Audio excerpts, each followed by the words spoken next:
Welcome to Diaspora Forum. It's another episode today. This is where people of color speak for themselves.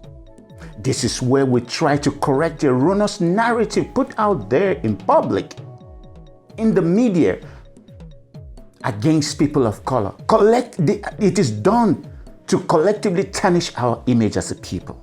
So we must continue to speak out and tell the world. However, today's topic, if you look at it on your screen, says things that hold us down as a people. We must not play the victimhood. We must not allow people, when they want to put us down, we must not allow it to hold us down. And there are things, particularly for African immigrants, when they come to United States, Australia, Europe, or United Kingdom, even in Brazil. We must fight against these things. And these are what we want to actually address today. No, it's not exactly the way we think it is. It's not about your pants down. It's not even about not completing school. These are bad. These are bad for what it is.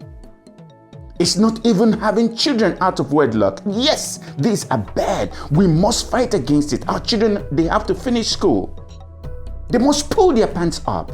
These are symptoms of illnesses. I want to go down to exactly what really hurts us, what's really holding us as African immigrants around the world. But first, like I always start, I start with the proverb of the day. Take a look at your screen. What your screen says. You can outrun what is running after you, but not what is running inside you. And this is true. Our ancestors got it right. We can outrun. We can go to diaspora. Leave the government. Leave the bad government. Leave the bad economy. But guess what? We always take something with us to diaspora. And these things, like our ancestors say again, there's another proverb that says, it says, wherever one goes to dwell, one's character goes with him or her. Yes. And these are things we have identified and we try to deal with today to help us thrive as a people, because we are a thriving people. Because when we do well, our children, they will pull their pants up. They will go to school. Teenage pregnancy will go down. Yes, that's what I said. When we do well, our children will do well. Our future will be brighter if we deal with certain things. And what are they? But before then, remember what, like I always say, please like and subscribe to our YouTube channel. We really want you to be part of this. This is the place to be. If you want your business to be taken seriously, please advertise in this channel. Things that hold us down as a people. And what are these? No. Again, it's not our accent. Look at it. I have an accent myself. The problem with accent is about attitude. Look at Arnold Schwarzenegger, please. Look at him. From Austria, please, ladies and gentlemen. It's not your accent. It is your attitude. It's your self-acceptance. It's who you are as a person. What do you think you are? What do you call yourself? If you see yourself as who you are, who your ancestors created you to be, your accent is not your problem. Attitude is everything. So, what are in fact, even poverty, it's not even poverty. Poverty is not the problem, because there are opportunities around the world for us in diaspora. All we have to do is financial discipline. I repeat, financial discipline.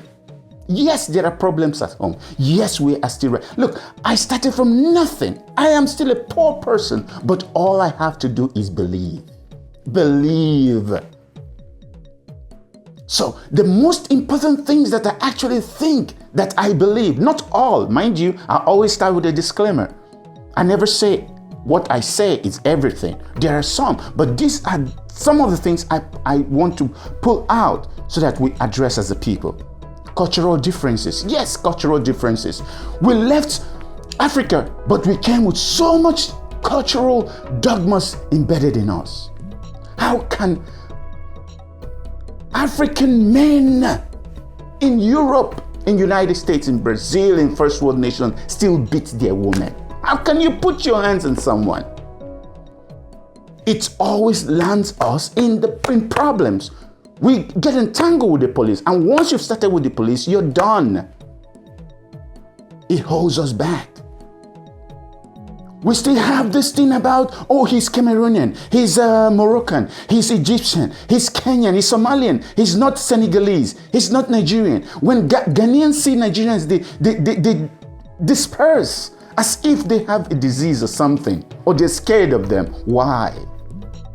Cultural differences. We've got to learn to come together as a people. Look at the Chinese.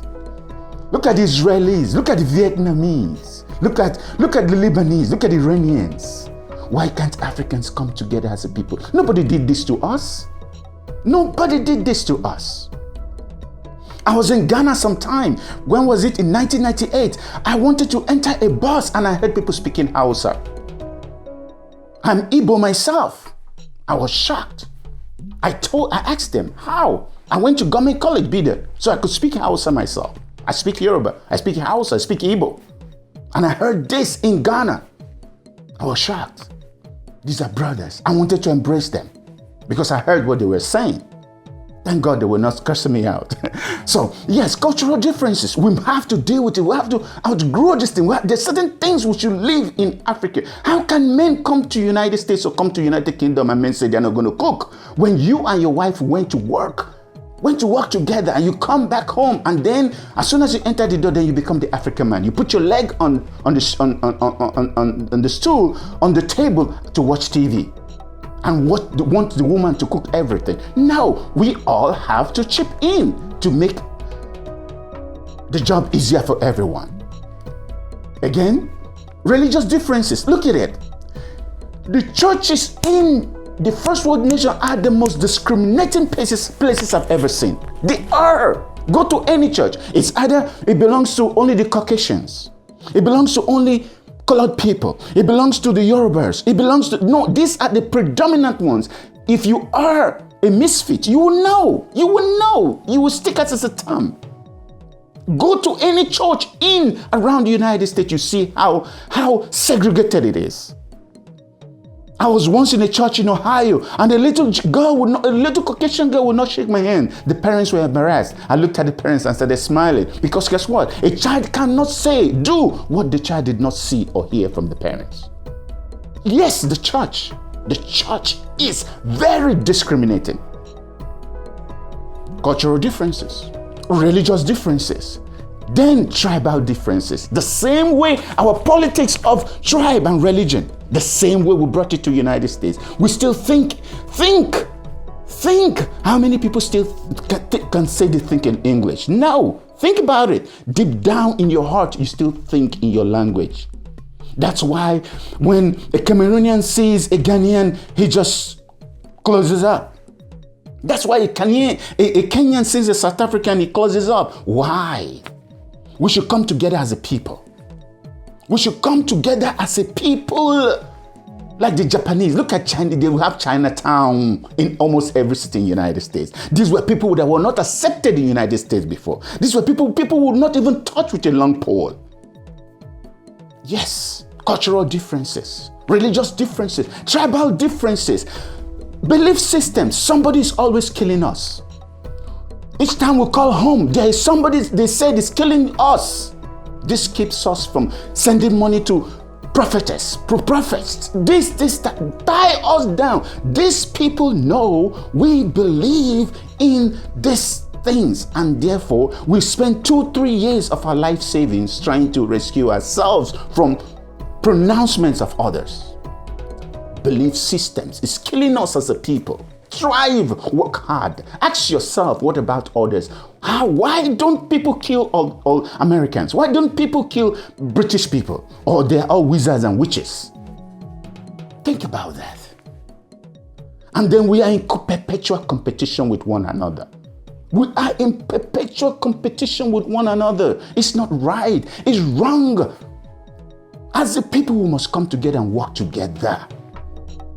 All through my time, whether in Germany, whether in United States, whether in Korea, whether in Iraq, whether in Paris, whether in London, no matter where I went, all African people do things differently, only separately. Nobody wants to help one another. All information is secret, secret, secret. When somebody hears about something, the person will hide it to himself. Why? Why? What are you hiding? We are all sojourners in foreign land. We are all immigrants. We're just trying to thrive. Nobody's going to take anything from you. The meat is like an elephant. You can only take yours and leave the rest. Someday you die. Let us thrive as a people. We have a closed mindset. Yes, it calls us down. We have a closed mindset. We never patronize one another. If a Ghanaian is doing tax, no African, we'd rather go to a Jewish lawyer, a Jewish person, or a Lebanese restaurant, or Vietnamese restaurant. We do not patronize our own. We do not patronize our own. Why? People, why? Nobody did this to us. We did this to ourselves. Why? We have a closed mindset. Everything is always sacred. We are tribal. We are so religious. Our religious difference is so pronounced abroad. Our cultural differences are pronounced abroad. And we litigate too much. Almost every African association is in the court. Everywhere. In Australia, in United Kingdom, in United States, every association is in the court. In the name of financial misappropriation. But the truth is leadership tussle. Leadership for what? Who do you want to rule? Who wants you to rule him or her? Everybody now, I know my right, I know my right. This is mental poverty. Mental poverty we have to get out of. We have to thrive as a people. People are laughing at us, people of color. Most of all, we have complex.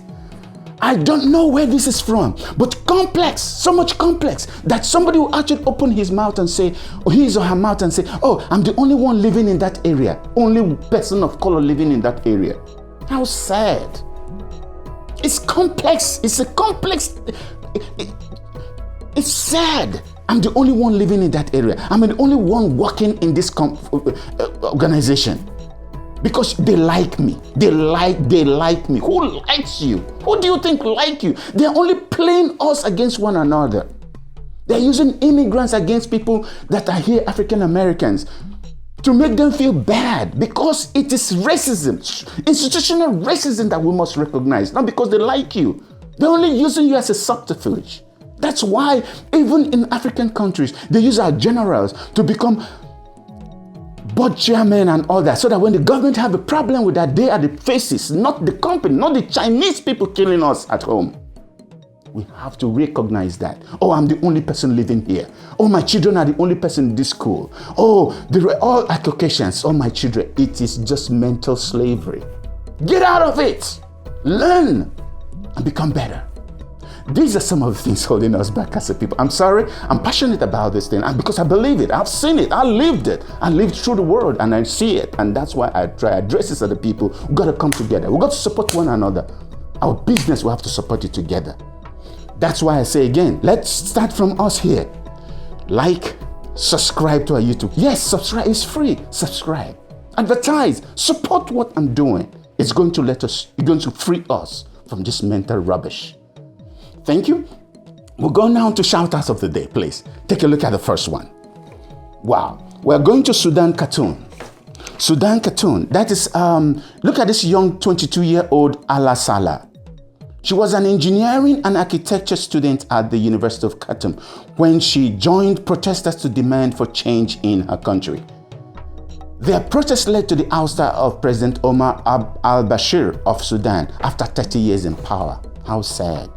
She championed the revolution in standing on a car, singing and conducting songs outside the army headquarters in Khartoum. She's a true Nubian queen. And in Sudan, they call her Kandaka. Again, Kandaka. We praise you because she's a Nubian queen. Allah Salah. We greet you. Now, the second person will go to California, USA, is Mr. John Legend. Look at this handsome young man. Mr. John Legend is a 9-time African-American Grammy Award-winning artist and philanthropist. He established the Show Me campaign to help break the cycle of poverty in Africa through education, just like Oprah Winfrey. His non-profit organization also helps entrepreneurs in Africa with funds to stand on their feet. Thank you, Mr. Legend. And so many others like George Clooney, Bono, Ben Affleck, Shakira, Madonna, Rihanna, Christina Aguilera, and so many others that are really trying to help Africa, people of Africa, get out of the pain they're going through, because our leaders will not do this for us. The third person, again in New York, United States, Alicia Keys. Look at her, beautiful young girl. The 15-time Grammy Award African-American songwriter and singer is heavily involved with Keep a Child Alive organization in South Africa to raise awareness about AIDS in Africa, where it helps to attack the pandemic through a simple philosophy: $1 per child per day for life-saving drugs, with nearly 100% donation going toward treatment.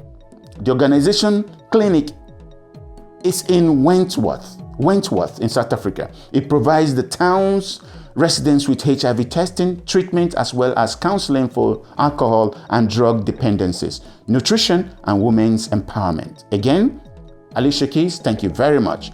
The fourth person is, we go to Akure, Nigeria. Aitoje Irobi, popularly known as Waje.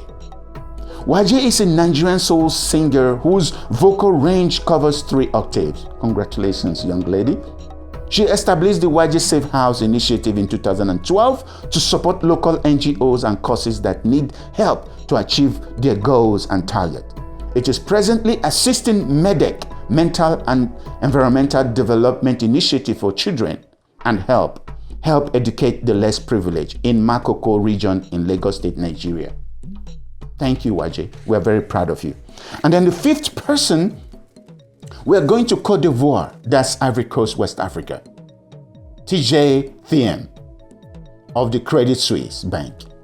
Look at him. Mr. Thiem's remarkable success in the turnaround of Credit Suisse Bank since 2016 has left bankers and analysts dumbfounded. He ignored the naysayers and relegated the derivative traders. He recast the bank as a wealth management operation, focusing on emerging markets. It is still working at this, determined to use this as a catalyst to developing a template to saving other banks. We recognize him and congratulate him to acknowledge the fact that he is not known for stealing as others do, but for his dogged fight to save the soul of Credit Suisse Bank and the banking industry in Côte d'Ivoire. Thank you, sir. We really appreciate you, sir. I know I said 5 shout outs, but take a look at this. The Wakanda himself that we just lost. May his soul rest in peace. Thank you very much. I look forward to speaking at a venue close to you. As I always remind you, I'm a motivational speaker. I will really appreciate it to speak one-on-one with you someday and at a venue very close to you. If you look at your screen, you see my name, my information, my personal information, that I will be very glad to turn up and we'll discuss things one-on-one. Above all, please like and subscribe to our YouTube channel. Leave your comments below. I know I'm not right in everything. In the things I say, I might be wrong, and I'll be very glad to hear your perspective. Leave your comments below. You're very welcome. But as a people, we must come together to overcome these challenges and thrive as a people. Be like other people. Thank you very much. Keep up the good fight because you're doing a good job. You're doing a good job. Thank you very much. Once again, Emekara is my name.